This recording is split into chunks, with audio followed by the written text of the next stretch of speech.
Welcome to another edition of the Houston Round Ball Review Takeover, powered by JM&E. I am KG Chris Gardner, owner of the Houston Round Ball Review. How are you doing out there on Facebook, Twitch, X, YouTube, and of course on Roku, courtesy of the BS3 Network? Little change in plans. Had planned to speak with Texas Southern women's basketball coach Vernet Skeet, but had a change of schedule. Coach now has the team has practice at this time of the day, so we're gonna have to figure out a way to get her on the show, be a part of the show. Maybe I have to record a segment with her to be part of the Roundball Review Takeover on the lunch break. But at some point in these next 50 minutes and change, going to have Texas Southern's men's head coach, hopefully Coach Johnny Jones, will join me to talk about his squad and hopefully his team's non-conference schedule as they get ready for the upcoming season, the 23-24 season, and go for a repeat of winning the SWAC championship, conference championship, and getting back to the NCAA tournament. So not Coach Skeet, but Coach Jones.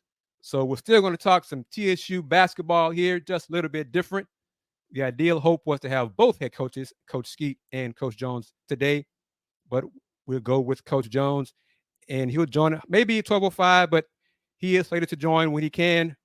I'm not sure if he'll be in the office, but who knows? With technology, we can all do it. It's all good. Texas Southern's head coach, Johnny Jones, will be joining us. But this is the lunch break. This is the Houston Round Ball Review Takeover. Thank you to my man, Andre A.J. Jones, for giving me the platform to talk with you, share my thoughts, opinions, insights on sports, not just hoops. You can watch the show on Facebook. You can watch it on Twitch, Twitter, X, on AJ's YouTube channel, as well as on the Houston Round Ball Review YouTube channel. And of course, once again, on Roku, courtesy of the BS3 Network. If you have a Roku streaming device, just download BS3 TV. If not, go to bs3network.com. I'm a basketball guy. Y'all know it. You watch this show, watch me and my guest appearances here on the lunch break with AJ, or you follow the Houston Round Ball Review on any of the numerous platforms on social media. But I'm going to flip the script a little bit. I'm going to put up the football schedules for the Big 12, the American, and the SWAC. We'll talk some hoops when Coach Jones joins, or we'll talk hoops if Coach Jones can't make it. But recapping, Texas Southern Prairie View went overtime Saturday in the Labor Day Classic. Prairie View won on a field goal, 37-34. TSU led, I want to say 34-17 in the third quarter. PV scored the last 20 points to win the game. So if you are a TSU alum, and I know there are plenty who watch the show, watch the lunch break, watch the takeover, how upset are you? So one of my friends, he's a TSU alum. I already commented on one of the platforms, all right, who should be our next head coach? So I don't know if you want to do that, if it's time for Coach McKinney to go after one game, after loss to PV. But share your thoughts with me here in the comments section on this Round Ball Review Takeover. So we're going to talk about that. I mean, that's one loss. It's a bad loss. I mean, yeah, because you're up 34-17 and lose 37-34. That's not great. But let's look at the SWAC schedule for this weekend. First things first, let me make it a little bigger here. There we go. TSU's on the road at Toledo this Saturday, 2:30 p.m. Central Time. That game is available on ESPN+. Savannah State at Bethune-Cookman, 2 p.m. on a network that is brand new to me. I had not heard of the Cat Eye Network until a few hours ago when I was putting this slide together. So anyone let me know how to find, I'm assuming there's an app for it, but the Cat Eye Network. You can catch Savannah State at Bethune-Cookman, 2 p.m. Central. Next, Miles College at Alabama State, 5 p.m. Surprisingly, no streaming for that at all in this 21st century. Alcorn State goes to Stephen F. Austin, 6 p.m. Another game, according to the SWAC website, not available on a streaming platform. Interesting. Next, Arkansas Pine Bluff at Tennessee State, 6 p.m. That game is available on HBCU Go. Coach Jones said he's trying to join in. No worries. We got plenty of time to talk hoops with him. So he's minutes away. Next, Florida A&M. I'm kind of curious to see how this one goes. Florida A&M, big butt kicking over Jackson State a few days ago. They go to South Florida. Yes, I know it's different levels of football. I know that. South Florida is a new program, first-year head coach at South Florida.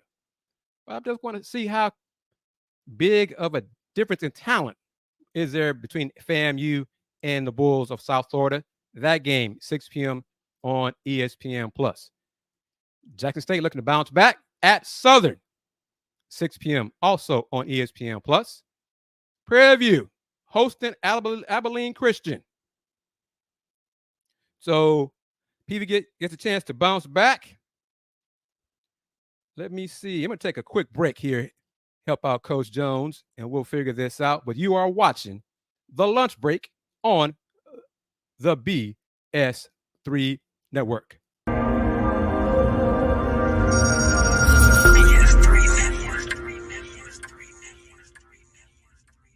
BS3 Network, changing the way you watch TV.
Looking for something to do on your lunch break? Well, there's a show on the BS3 Network that has only 4 words to say to you.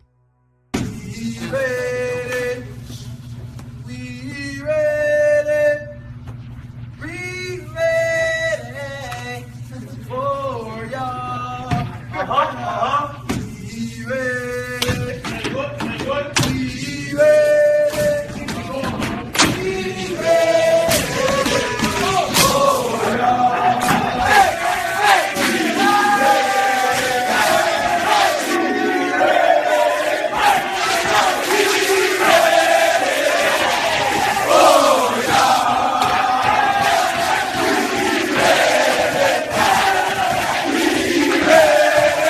The Lunch Break with AJ, powered by JM&E. Live weekdays at noon Central.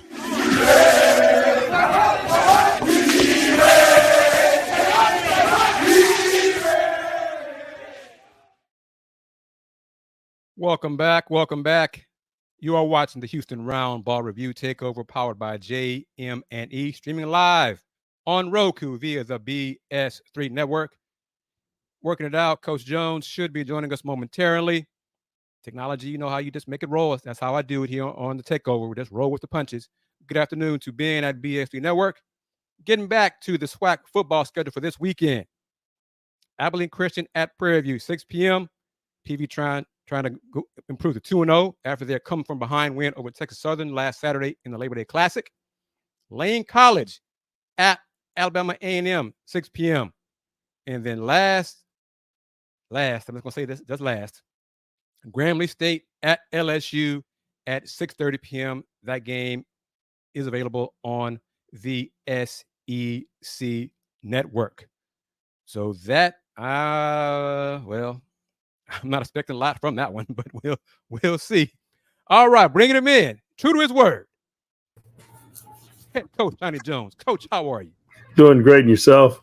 Doing great. Thank you very much for taking time out of your busy schedule to join me here on the Houston Roundball Review Takeover. If you don't mind, let me see. I believe your non-conference schedule has been finalized. Is that right? Yes, absolutely. And I think I got it here. I pull it up on the slide here. See if this is accurate. Let me see if I got the right one. All right, Coach. Does that look good? That look accurate to you? That looks good. That looks good. Don't look like you put any other headaches on there for us. That looked like something we did. So it's complete. Okay. First things first. Let's talk about. I'll put you on. Let's see if I can change screens here. Uh-oh. All right. Let me see. All this fancy stuff here, Coach. You know, I'm learning on the fly. All right. Let's do it like that. First up was at New Mexico. I have a question for you because I'm kind of curious. Because one site has the Lady Tigers playing them as well. Which is it both of y'all playing? I think it's double hitter? Yeah, I think it's the same day, and it wasn't anything designed on our part. We found out after our scheduling that our ladies were playing out there as well. I think they will play the early game, and we're fortunate enough to play the second game, so we'll be there hopefully to cheer each other on. Okay. All right, because I was like, well, I'll find out if Coach is on today, so I'll find out. All right, next, let's go through it.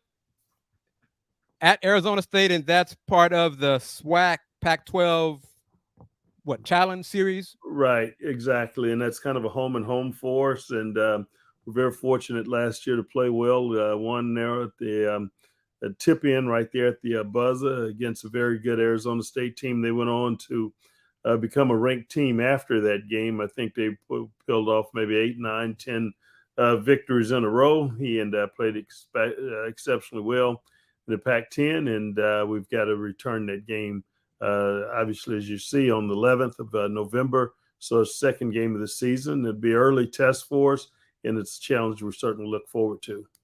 Then you're going to Virginia. That's another. I'll just say this before you get into more details of Coach, this is a tough schedule. Oh, yeah, that's kind of our deal at the beginning of the season. We play a very difficult schedule, and we're hopeful that it certainly prepares for a very grueling conference schedule that we have year in and year out. But it's a good schedule for us. It's one that our kids enjoy, and they love the challenges, playing against difficult teams. And this was allowed to do that because, as you see the teams that's listed on there in Virginia, ACC, tremendous team, national champions a few years ago.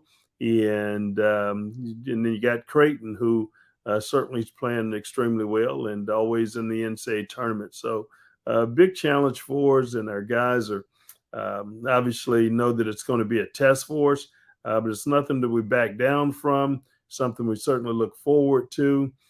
Wish we had more home games here and to play at home, but when we have to go out and play those guarantees, it's kind of a part of what we do, and was something that we've learned to embrace to get ready for, again, very tough SWAC schedule that we play as well.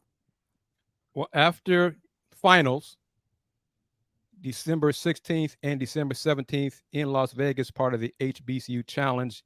The team participated in it last season as well. But your thoughts on facing A&T and Howard in Las Vegas in the HBCU Challenge? I thought it's a really exciting tournament out there. It's kind of a 2-game trip for you already scheduled. Actually, we're fortunate Jackson State will be out there as well. They will play these teams, the opposite team of us each day. So it'll be 2 SWAC teams out there in Vegas. Give us an opportunity, early look at each other, having a chance to see Jackson State, who's going to be one of the top teams in our league this year as well. And North Carolina A&T, a good basketball team, talented, and Howard as well, who done an exceptional job, and coach has done a great job there. So it's going to be 2 really good games against 2 HBCUs for us, just like our regular schedule. Last year we went out there and split. And Chris Paul and his family, that organization, they've done a tremendous job of putting that event on. And when they called us and asked us to be a part of it again this year, certainly something we couldn't turn down, and was certainly looking forward to it, because they did an excellent job of not only taking care of us, but the fans who went out there last year from here, which was a lot of them, really enjoyed their time there in Vegas and getting an early look at their basketball team. Are those games going to be on TV? They were last year. Right, I remember that. And I don't think they will. I think the reason that they were late in releasing their schedule, they was trying to make sure that they got the coverage. So to be on one of the ESPN networks like it was last year, for sure. And then the last two games of non-conference at home. So you do have two home games, Sanford and then CBS Houston. How difficult is it for you to get home games for your non-conference schedule? Well, it's hard. We've been very fortunate to be good here at home. We've been blessed as well. We're having good teams and been able to go out on the road and win some big games. And as we've done that, going out to Oregon and winning at Baylor and winning at Texas A&M. And so it's really tough one for us to get road games at times early. And then so we were fortunate enough to beat a really good Arizona State team here last year. And so no team's going to really sign up to come in here and really play because of the success of this storied program over the years in terms of being able to win. But we're glad we've had a home and home with Sanford, and hopefully we can continue doing that. But I want to try to get more home games, because I would like for our fan base to see our team prior to our conference play. And I think that's going to do us a great service in helping to continue to try to build this wonderful fan base that we have here in Houston. Last season, your team dealt with a lot of injuries. How challenging was it, or where do all those injuries, the amount of injuries, rank compared to other teams you've coached in your coaching career? I'd have to say number one. That was the one. Really? I've had injuries with teams before, and the guys getting hurt and top players or whatever, maybe being out for the year. But the number of injuries and the way that things happen, and the number of guys we had out, especially right beginning of conference play. PJ Henry, as you know, is our leader and point guard and quarterback. He was out our first 9 conference games practically, and then it took him a little while to get his legs back under him when he came back. And the starting center Call was out our first 5 conference game. He was actually playing in the one, and then he wound up getting injured in the first game, and then he was out for another 4 or 5 games. So then we had guys starting to either go through illnesses from COVID, and then we had a couple of concussion protocols that we had to abide by. And so just one thing after another, and it was key guys, and at an unfortunate, opportune time that those things were happening. But at the same time, it helped our team grow. Other guys were freshmen or redshirt freshmen was getting some minutes that they probably would not have gotten if all those guys were healthy. But we're very fortunate that those guys gained some valuable experience during that time and over that time period. And I thought they did well. We were able to win some of those games, but we went through a tough stretch. But at the end of the season, because of that and what it transpired and the experience that those guys got, certainly helped us in a 3-day tournament where we needed our legs, we needed the depth on our team, and that those guys were able to provide it for us. I want to pull this comment up from Naveen. Just your thoughts on that Florida game from a couple of years ago. It was remarkable. It was like being on the road and having an opportunity to play extremely hard, night in and night out, and going on the road. And Florida was a top 20 team when we went in there. And we'd just come off of a big setback against Louisiana Tech. And obviously they were a very good basketball team. And our player wound up getting drafted by, I think, the Memphis Grizzlies at the end of the day, and Big Lofton, I think Kenny Lofton Jr. But to go into Florida and to play as well as we did after a setback like we had against Louisiana Tech, and our guys were hitting on all cylinders. Told us the type of team that we had and we could be and really become, and culminate that into winning another conference title there at the end, and going on into the NCAA tournament and winning the game. I thought it certainly meant a lot and showed a lot about the spirit of this basketball team, and being able to go on the road and against certain challenges like that was exciting for us. Going back to last season, injuries, your team was getting healthy toward the end of the season, getting ready for the SWAC tournament. What was your message to your team before the SWAC tournament began? Well, we just what we always do. Obviously, the slates are wiped clean. We were 8th seed, last team to get in to the tournament, but the slates were wiped clean, and it was something that we're certainly familiar with, being in that type of atmosphere and in that type of environment. We knew that we were healthy as a team really for the first time, and we had our numbers and we had our guys, and felt like we were playing well, even down the stretch with a little bit of guys banged up. And when we got in there, we were playing the top seed in terms of Alcorn, and we knew we'd had 2 good games against those guys and played extremely well. And it was our time and it was our opportunity. And we just had to go out and lay it on the line, knowing if we got the win in that game, that we would be playing as the number one seed slot as well, and we would have an opportunity to rest. And we're fortunate we got off to a great start in that game and won it. But our guys understood what was at stake. We had several seniors on that team that had already won 2 rings, and it was an opportunity for them to three-peat.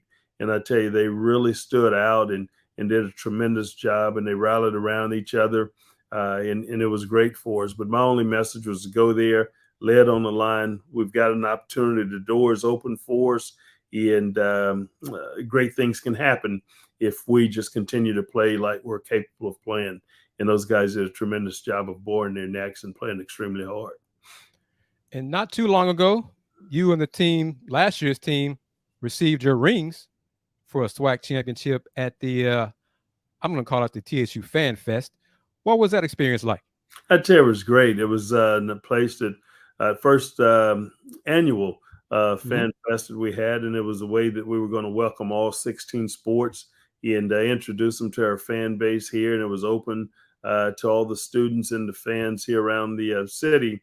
And it was exciting for our guys. And so our guys love, our fan base and the other students that they're on campus here with and the other sports. So we decided that this would be a great day for us to receive our rings, as well as our golf team, who had won the championship as well, and along with our cheerleaders who won a national championship. So exciting day for us, exciting for our guys, and for that to be the first day that they were able to see those rings and to put them on their hand. Those guys were really excited, and just the emotion that went through that and went through them, and to see that excitement, not only in the guys that received the rings, but the new guys that were introduced as the incoming guys as the first season here with us. They saw the excitement in the gym and having an opportunity to see that ring. It gave them some certainly additional motivation to want to be out there at the second Fan Fest next year, and hopefully receiving rings as well, because the rings are beautiful. They did an excellent job of designing them, and our guys really excited about them. And then the day I had a chance to go to the football game and be recognized at the Labor Day Classic. And so it was something our guys hopefully have been looking forward to doing each year. And it's not something we are hopeful that we have to take a break from anytime soon.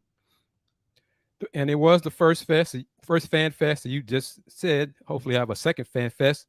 Would you like to see the Fan Fest continue? I thought it was a great idea, and I thought it was a well-run event. What were your thoughts on it? Absolutely. I thought our VP of athletics, I call him Coach Kevin Granger, but our VP, Kevin Granger, did an outstanding job of visualizing what could be really special, for all of our sports, in trying to kick off the season for us, in getting everyone involved.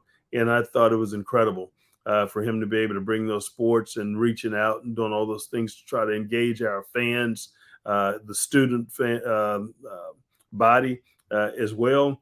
And it's only going to get bigger and better at the end of the day. I thought it was a lot of buy-in. A lot of people were really excited about it. And it's going to grow. And I'm looking forward to how this thing is going to grow over the next several years. But we're excited that Coach Granger is something that he decided to do, and I thought it was a big hit. You mentioned the new guys. Who are some of the new players on this year's roster that fans can look forward to seeing once the season begins? Well, I tell you, it's tough. Last year we lost, obviously 5 of our key guys that were really good and were part of championship teams and wearing rings. Some of them wearing 3 rings, or at least have access to 3 championship rings now. But the new guys that we have coming in, we're really, really excited about. We were motivated by, unfortunately, what happened to us last year in terms of our recruiting, how we were going to go about recruiting and guys that we were going to bring in, because we didn't want to get caught in what we got caught in last year. PJ probably was the only pure point guard that we had last year. And when he went down, unfortunately, things, we didn't have an additional quarterbacks. We feel like we've secured that now. And Jonathan Cisse, who's coming from Incarnate Word, averaged 17 points a game, and really, really be a good player for us. And couldn't be more excited about him. Very skilled, can play the 1 and the 2, going to be able to help us. Weisinger is coming from I think Jalen's coming from, I think it's Paris Junior College. He's from here in Houston, but Paris Junior College, another guard who can really play the 1 and the 2, extremely fast, a really good quarterback, and someone that obviously we had a year ago could have really helped us as well. And that's something we're looking forward to him being a part. So that's going to give us 3 guards that can really play the 1 slot or the point guard position. And either one of those guys can play the 2 because they can really, really score the basketball as well. Deion Stroud is coming to us from Eastern Washington. He started off at Fresno State, and I think he's going to be exciting for our fan base to watch. About 6'5", 6'6", really, really bouncy. Can really jump, play well in the open floor, and gives us reason to be excited. Then Kenny Hunter, about 6'9", about 235 from Louisiana Tech. He's a power forward. That can really stretch the floor, can shoot it, runs. He's a shot blocker, great rebounder. Played exceptionally well at Louisiana Tech, and I just can't tell you what a huge get that is for us, especially the guys that we were losing last year.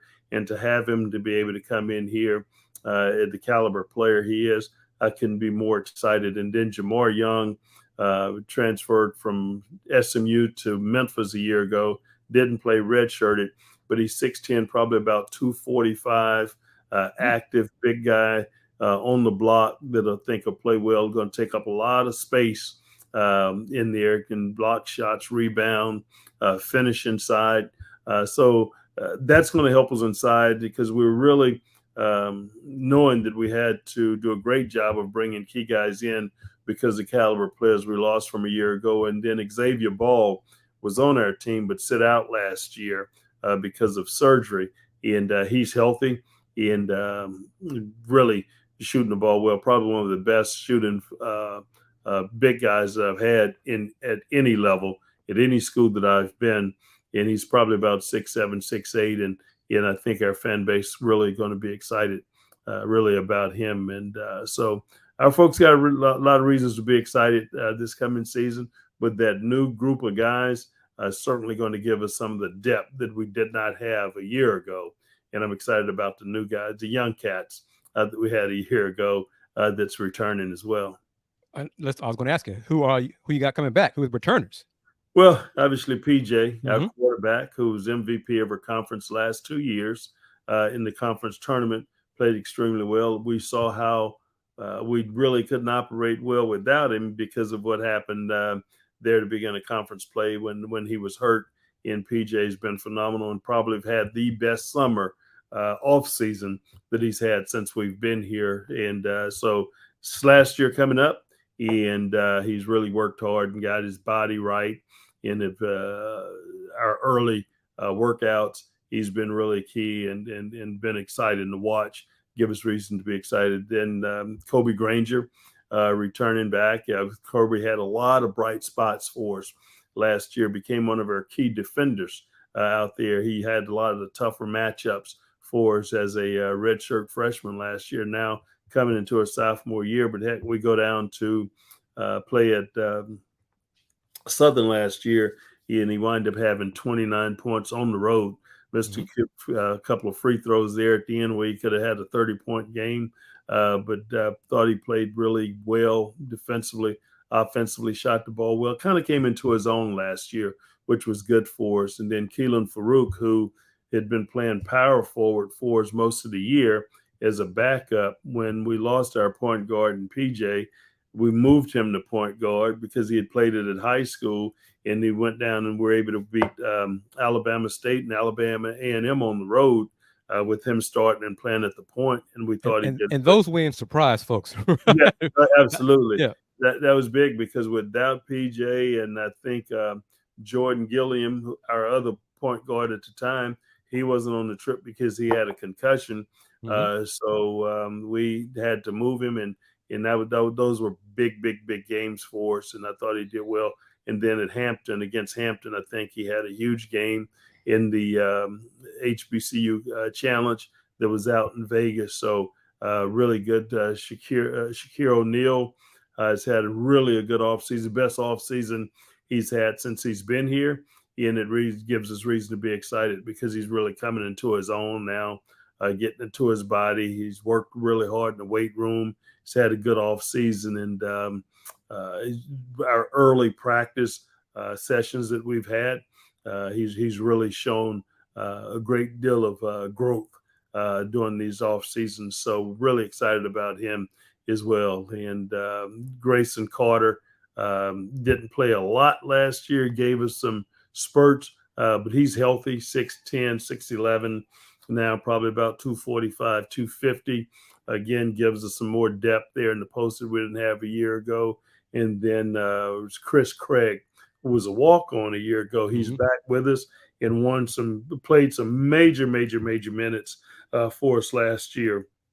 A little bit of a size matchup, but you could never tell because he was a true warrior and actually hit the winning shot for us last year against Jackson State, which was huge for us. So we're excited. I tell you, we're really excited. And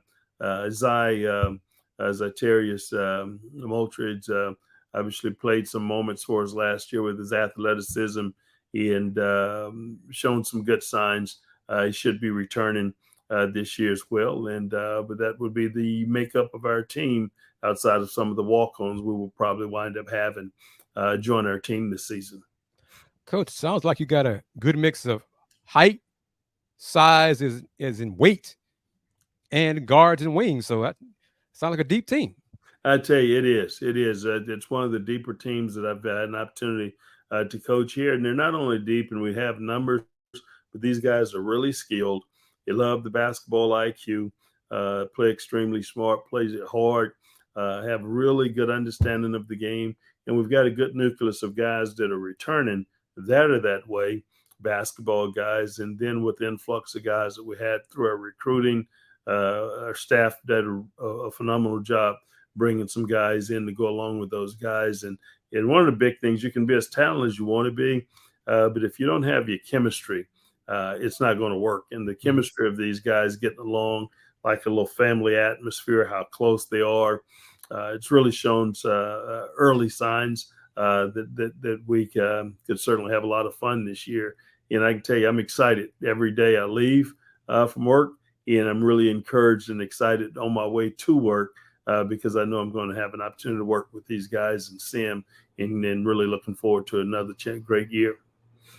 Coach, in today's college athletics with the transfer portal, how difficult is it, I guess, basically to re-recruit your current players to get them to stay, and then on the flip side, to go bring players from the portal to your program? Yeah, it's difficult, and but we're not the Lone Ranger. You know, it's for everyone. Top teams in the country. I think UConn won the national championship last year. We're in the same boat, really, when it comes to how challenging it is now. Unfortunately, maybe not have the resources and have the type of funding that a lot of other programs have, especially with NIL. But at the same time, some kids who've been in programs who have the ability to offer NILs, sometimes it doesn't really work out really for kids. And it's kind of unfortunate, I guess they would call it catch-22. You can go sign for the NIL and be in a situation where you don't really have a chance to play, showcase your skills. And unfortunately, if you're not showcasing your skills, putting up numbers and having good stats, and you're looking forward to playing professionally, it may be not the best place for you. So sometimes those guys are coming back to us in our program because they want to be in an environment where, one, they got a chance to win, other opportunity to maybe showcase their talent, skills, get some stats and some stat lines where their numbers is something that they could send and carry some weight. And we've been able to do that, and it's really worked in our favor over the last few years, a couple of years. And so it's not something we frown on.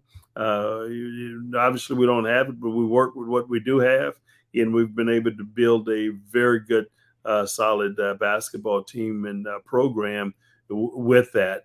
But I think when you talk about what we have in terms of resources and the new clock we've just got that's here, new weight room being built, we've got a lot of things going on here at Texas Southern University and the facilities. And when we can go into a home or call and visit with parents and telling them about our graduation rate and how well our kids are doing here, people are reaching out to us more as much as we're reaching out to folks really wanting to come in and be a part of our program. But we have a lot of things to sell, a lot of positives going on, and those are things we really try to focus and concentrate on more so than things that we may not have access to. How long have you been at TSU? I was about to start my 6th season, and the good thing I can look back, and I've got several guys that are playing overseas, just to recap a little bit of that stuff, that are making money, who possibly would have stayed at other places and been sitting and watching games that wouldn't have had an opportunity to be playing. And then Bryson Grisham worked out with and played in the summer league with the Brooklyn Nets. So a lot of positive things happened there. But about to start my 6th season, and couldn't be more excited. And I was telling somebody the other day, I'm as excited or more excited today than when I took the job that first year that I arrived here in 1819. Well, I'll ask you about that. Why then did you decide to take the job at Texas Southern? Well, I was assistant coach there just left LSU as a head coach, spent a year at the University of Nevada with Eric Musselman. Musselman had worked with me at LSU for a year and went on and took the head coaching job in Nevada. So I worked with him. And then when this opportunity presented itself, we'd just come off a Sweet 16 there at Nevada. And I'm so familiar with it growing up in Louisiana. When I was coaching at LSU or the University of North Texas as the head coach, we played. And so I spent a lot of time in Houston anyway, because I have a lot of family that live here. I'm from Louisiana, but I have more family live in the city of Houston than I do in the whole state of Louisiana. So really, kind of home for me. So we're extremely comfortable here. Knew what we were coming to. Coach Mike Davis and I are extremely good friends. I knew exactly what I was getting into. Dr. McClellan, who's our commissioner now, was the athletic director here at the time. I got to know him during that hiring process, and I'd heard some great things about him, and I knew that it was a good situation. It was run the right way. Fan base was great. Facilities was really nice. And so the success had been there too. Because when I was at Nevada, Texas Southern was actually in the NCAA tournament, and we happened to be at the same site as well. So it wasn't about why TSU, was why not really TSU. So it was an opportunity that I ran to, and they certainly welcomed me here with open arms, and couldn't be happier. And you touched on a little bit, but just how has Texas Southern evolved since you first arrived on campus to now? Well, our job is not to just come and the status quo. I thought they had a lot of things in place here, and they've had some success here in the program. But we wanted to try and do things and hopefully take the program to new heights. We're fortunate enough in that first year to win 24 games. It's the most games won in a single season by any TSU program, and we had good kids and holdover kids from the season prior to. So we're excited about that. And then we had the COVID year, unfortunately, hit us. We're able to recover from that. And then to win, put together teams to win 3 state SWAC championships or conference championships out there at the SWAC tournament, I think speak volumes of the type of team and a program that we have here. And as excited as I get watching those kids walk up the ladder and snip those nets, at the end, I'm as emotional and as excited when I can stand at the end of our floor and watch our guys walk across that stage on graduation day, receiving their diplomas. And those things, and that's the reason I'm in the business. That's what I really enjoy. And I enjoy trying to impact the lives of young men and helping them continue to grow as people that they're going to be effective in the communities in terms of which they live. They're going to be great husbands, and so those are things that I really look forward to. And when I get up in the morning, that's what really motivates me. And we've been fortunate to have great kids in our program that we've been excited about, and they happen to be really good basketball players too. What are your thoughts on the other Houston college teams like Rice, HCU, TSU, and UH played last year as part of was the Cougar Classic, I think, right? Right. But just an overall thoughts on those other colleges in the area, in the city. Well, I've really got, obviously a relationship. We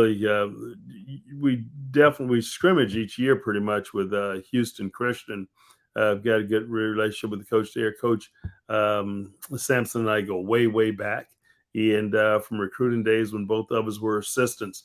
He was at, I think, Washington State. I was at LSU. And we first met in Dallas, Texas, recruiting a guy by the name of Larry Johnson, who became grandmama.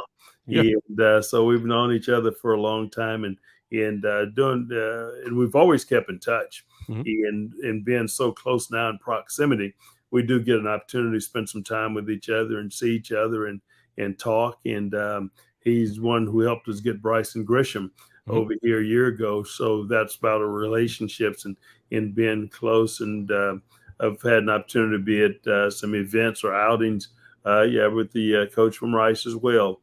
And we haven't had a chance to play each other and hadn't been around each other as much, but I certainly followed their program and what they're doing. And I'm excited, about the programs here in Houston and the coaches. I think they all do a phenomenal job. I think they're for the city at the end of the day, and you couldn't want anything more. So I think they've got a great core of head basketball coaches here in the city. I actually have a picture on the wall with all the coaches, head coaches, basketball coaches, and I think it was Lovey Smith at the time, and their great baseball coach, Coach Baker, in terms of football, and the football coaches from those respective schools as well. Have a big picture here hanging in my office. Just a reminder when I come in and send those guys how lucky we are to be in the great city of Houston, being able to recruit. That's one of the things I enjoy doing Houston Round Ball Review is I get a chance to cover TSU, UH, Rice, HCU. So I got to know you over the years, Coach Sampson, Coach Para, Coach Cottrell. So it's part of the joys of doing what I do. So I'm very thankful you had time to talk to me today. Had a question from the viewers who were a little late because you touched on it a little bit, but Shaq's son is on the roster. A little bit about him. Yep, I tell you, I'm really, really excited about Shakir. He's had his best summer since he's been here. Has continued to grow. He's getting bigger and stronger. He's probably grown 1.5 to possibly 2 inches since he's been here. He's probably put on maybe 15 pounds or so. And so our fans going to see a different guy. And he may not be through growing, but in terms of his skill level, all the things that he's doing, what he's capable of doing, he's starting to be able to put those things together. So we'll have an opportunity to see him. Our fans will have a chance to see him this year because he's going to be a great contributor to this team. And I can't wait. When I say we've got depth, he's one of those key guys that I think that's going to play a major, major part in that. And can't wait. And what I like about him, he's a grind guy. He's got some toughness about him, great athleticism, is working extremely hard. And I've taken some time off away from here that his dad had him obviously working and doing some stuff with some other skill guys, NBA or whoever, who his brother was working out with as well. So he's come back and he's certainly put him another package together. And when I came in today, this morning, he was already heading to the floor to work out. We work out in the afternoon, but he was trying to get some work in this morning right after lifting weights. So that's how bought in he is, and couldn't be more excited for him and looking forward to a really good season from him. Well, if you got fans who are watching the show, Miss Wanda Polk is happy for TSU. She is a true Houston Cougar alum, but she supports TSU as well. And of course, Coug fans know, or fans of UH men's basketball know, and women's basketball as well, spent a year at H&PE while the Fertitta Center was being built, basically. So there is a bond, a connection between the two programs right down the street from each other. So it's all love from UH and TSU, at least on my end. And I know you feel the same way about Coach Sampson and his program as well. Yep, I can tell you, Coach Sampson and I are so close. I watch his games all the time and can't wait to text him or whatever afterwards. He's doing the same thing. Generally, he's sending something after wins. Obviously, he had a special interest when Big Bryson was here, and he told me one night he was almost late getting into his pregame speech before a game because our game was running over. That Bryson was really playing well, and it may have been even the Florida game or something. Maybe he got caught up in watching. But you tell Ms. Polk, we really appreciate her interest in our program, and she certainly could pull for both programs. And glad because we're certainly the same way. The only time we're at odds is when we're playing each other, and unfortunately, we don't get an opportunity to do that enough. Would you like to see that a few times going forward in the future? Not necessarily every year. It was a good thing for us, and unfortunately for them, they had a tournament going on. Someone had dropped out and pulled out of the tournament. It presented an opportunity for us. It's a tough game, when you're really close to somebody. And I'm really good friends with Coach Sampson. We've got a really good relationship, and it's hard to really play friends. Yeah, because the emotions and everything that go into it. But it was great for us because we're able to get a check. We walked pretty much across the road, bus right across the street. Didn't have to stay in a hotel. The meals, we were right here on campus. So it was a great opportunity for us, great for our fan base. I think our band was able to come over and join us. So it was a really nice and exciting time.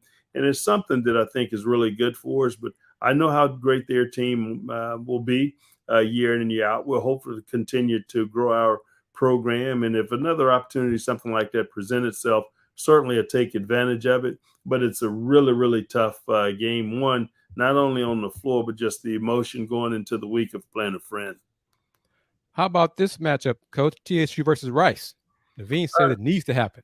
Love to see it. Love to see it. I think they've got a great program over there, and the facilities, how they've gone in and redone their arena.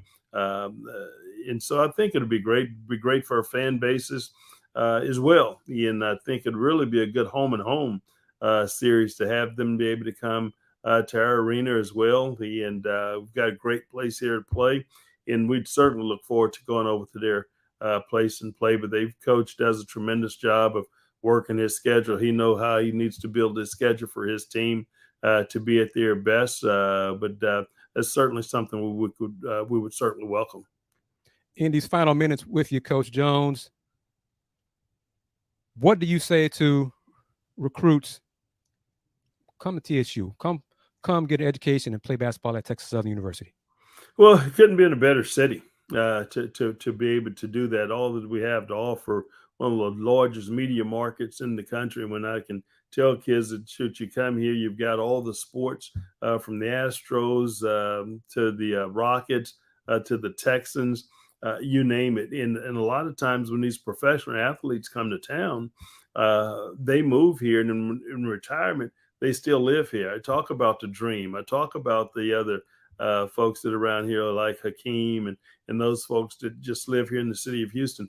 And then when you graduate from here, it's an opportunity for you to get a job in a field that you may desire and love because of all the opportunities in a great city like Houston. The experience you're going to get here at an HBCU and being here on the campus, there's so much to do in the city, doing your time here, that you just really couldn't pick a better place. And Houston's a phenomenal city.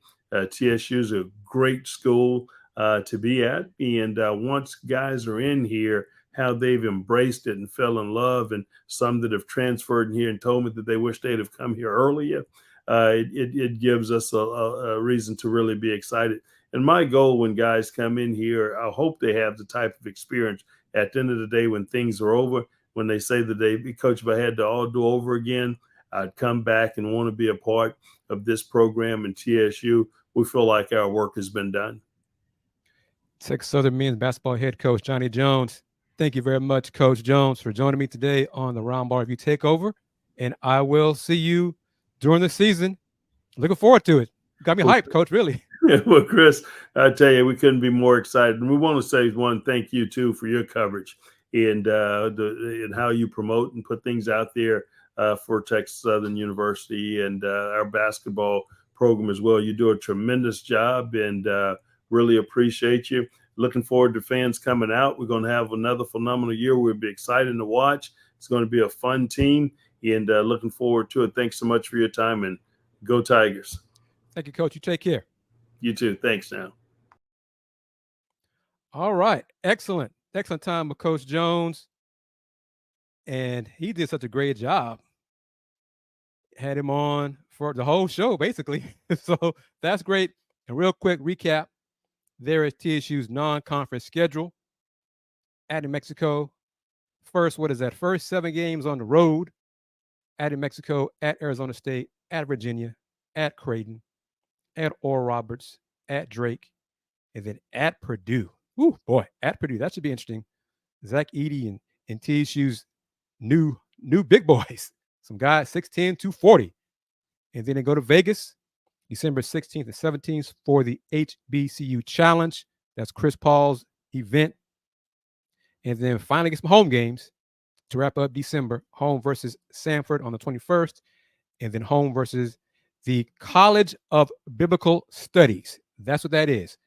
College of Biblical Studies, Houston, on December 28th. Final minute and change before I close it out with comments from Sybil Wilkes. UH football goes to Rice this Saturday for the Bayou Bucket. Quick comment from Coach Dana Hogelson about Rice. A little bit. What does Rice do well? They got a lot of defense. They got a lot of offense. They do a lot. Okay, so just as far as the game, this is the third time. Actually, it's the fifth time for me. But this game has been played, obviously a trophy game, Bayou Bucket. Hopefully it stays right here at the University of Houston. 45th game, I believe. So I know this game means a lot to a lot of people. It means a lot to both teams. Crosstown rival, great history. This game's always hard. It's a challenging game. It's back and forth. It has been for 45 games. So, I know this is one that means a lot to them. We've won it, I think, 7 years in a row at this point. That's never happened before. So we will expect a challenging game. They were one play away last year, as we all remember. Came down to the last play. They're going to play hard. They're a well-disciplined team. They play their tail off, and we know what kind of kids they are over there. They're incredibly intelligent, well-coached. But they do a lot, which makes it challenging to prepare for. Makes it challenging to play against and play for, to prepare for. But we've done it successfully the last couple of years. Head coach Dana Holgerson right there, U of H head coach for football. Those clips are on the Roundball Review YouTube channel, as well as the new Folks Talking Sports YouTube channel, as also on the Folks Talking Sports Instagram account and TikTok account. So, got Houston Roundball Review and well as the Folks Talking Sports platforms branching out, closing it out on this edition of the Houston Roundball Review Takeover. Thank you to Naveen, Alan, Miss Wanda, Tony M for commenting via the YouTube channel. Thank you to Ben and BS3 for having the show on the BS3 network on Roku. And as always, as everyone who knows, who follows the Houston Roundball Review, since 1994, the Houston Roundball Review, local name, global perspective. Y'all take care. Peace. My name is James Jeter, and I won $500 on the lunch money in the Keeping Up with the Joneses Bracket Challenge.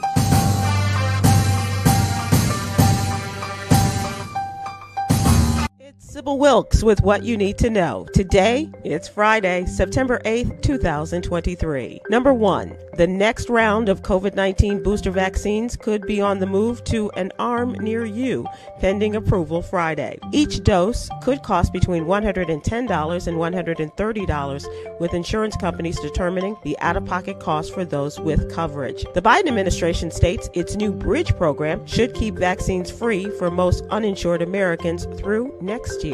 Number 2, Philadelphia Police Commissioner Danielle Outlaw will step down this month to help lead a New York area transit system. This ends a turbulent 3 years in which Outlaw guided one of the country's largest police forces through pandemic lockdowns, Black Lives Matter protests, and frequent turmoil over race and policing. Her resignation comes just a few months before the end of Mayor Jim Kenney's tenure, and she will soon start a top security position with the Port Authority of New York and New Jersey. Number 3, the What You Need to Know newsletter, along with our partners at blackhealthmatters.com, tell the story of taking care of a parent who has had a stroke. The story breaks down the equipment that had to be bought, the changes that had to be made to the house, and the decisions that had to be made when it came to home care. Another part of the story is talking about how the adult child feels regret and guilt of not being able to do enough. For the full story, check out our newsletter. Number 4, a Northern California school district approved a policy change Wednesday, which requires schools to notify parents if their child asks to be identified as a gender other than their biological sex. According to Fox KTVU, under the new policy, parents are to be notified within 3 days when their child asks to be identified as a different gender. This comes on the same day a judge halted a Southern California school district from outing children over the same policy as a response to a lawsuit by the state attorney general. Number 5.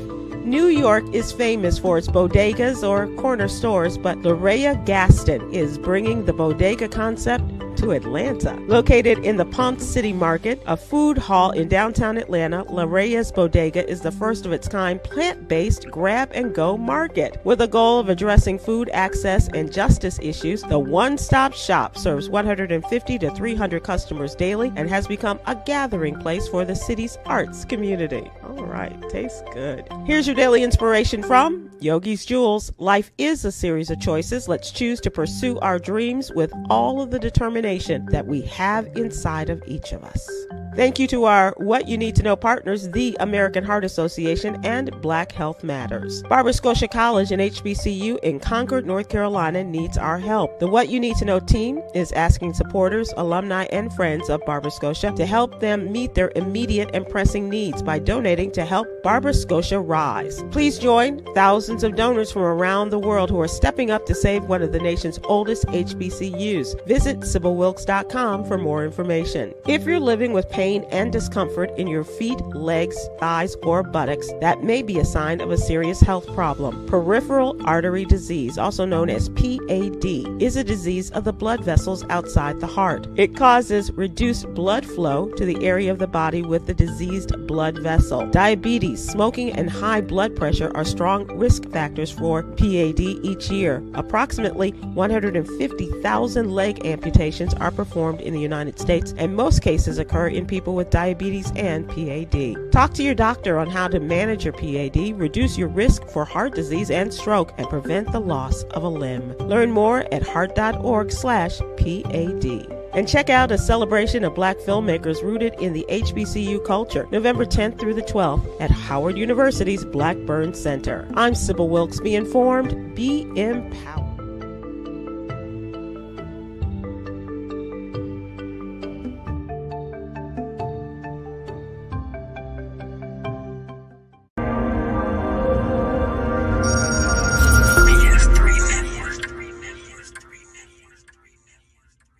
BS3 Network, changing the way you watch TV.